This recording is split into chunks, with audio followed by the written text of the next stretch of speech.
Good morning. Here is the fodder update that I've been promising you guys for so long. As you remember, this was the unit we got earlier this year, and we officially turned it on and started growing fodder, which is sprouted seed for our livestock, around March. And we quickly learned a lot about growing fodder. We like growing fodder and we like feeding it, but there's a lot that goes into it. This unit, unfortunately, one, is not going to be large enough for us to grow what we need to grow, and two, we had a major outbreak of mold in this unit. So we've done a lot of research. We've asked a lot of people. My girl Megan over at McCafferty Ranch, I hope I said that right, Megan, I'm sorry, they grow a ton of fodder for their beef cattle and so Megan has helped us out a lot. As you guys remember, this is our chicken processing area. This year we are not processing chickens on the farm. We have a few too many projects coming ahead down the pipeline this year, so we decided to take a break, and all of our chicken is going to go to our local small family farm USDA butchery this year, our butchers up there. So we've converted this into a makeshift outdoor fodder growing area, and it's super makeshift. But you can absolutely grow fodder outside. You can't do that in the winter, obviously, but we can here in Tennessee for a big chunk of the year. So that's what we're doing right now. We don't have a solution for winter. We're just going and trying and starting. So I'm gonna flip the camera around and show you guys what Shane has come up with. Okay, so what we learned from Megan was that they were using some old salt mineral blocks to grow some fodder, and we didn't have those, so we purchased these containers. We love these containers. We use them for other things on the farm.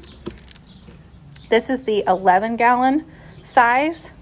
This is from Tough Stuff is the brand, and we love these. So what Shane's done is he has drilled holes in the bottom of them. Not in this one yet, but there are holes in these, and we have done a measurement experiment for the last couple of weeks.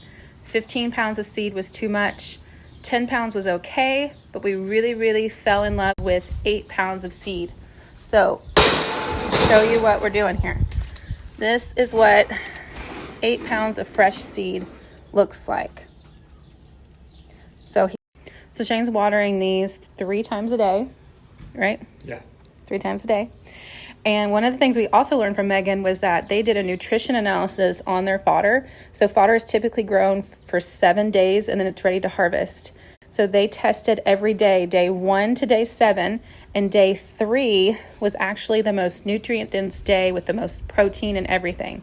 So this is what day 3 looks like.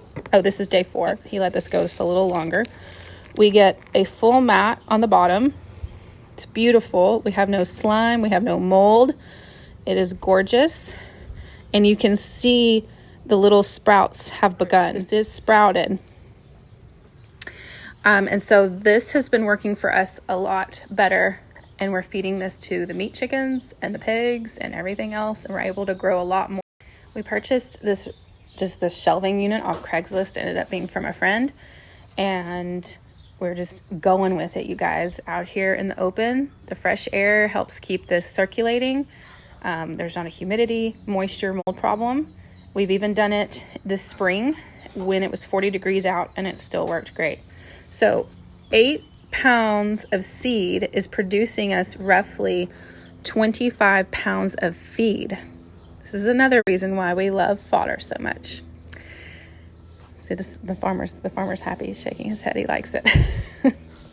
So yes, this is what we're doing here with fodder. That is an update for you on what's going on with this. So we are feeding it at about day 4 is really our sweet spot for it as of right now. And so it's fully sprouted. It is no longer a grain. It is sprouts. So we're getting 6 of these 25 pound things of fodder. Shane's already fed one this morning to the meat chickens. So our laying hens are going to get a whole one, or we're hoping that this is really going to cut down on our feed costs. They instantly go right for it. The birds run. The meat birds run when you throw anything at them. It terrifies them. The laying hens are like, oh yeah, we know. And they have instantly gone to it. They are loving it.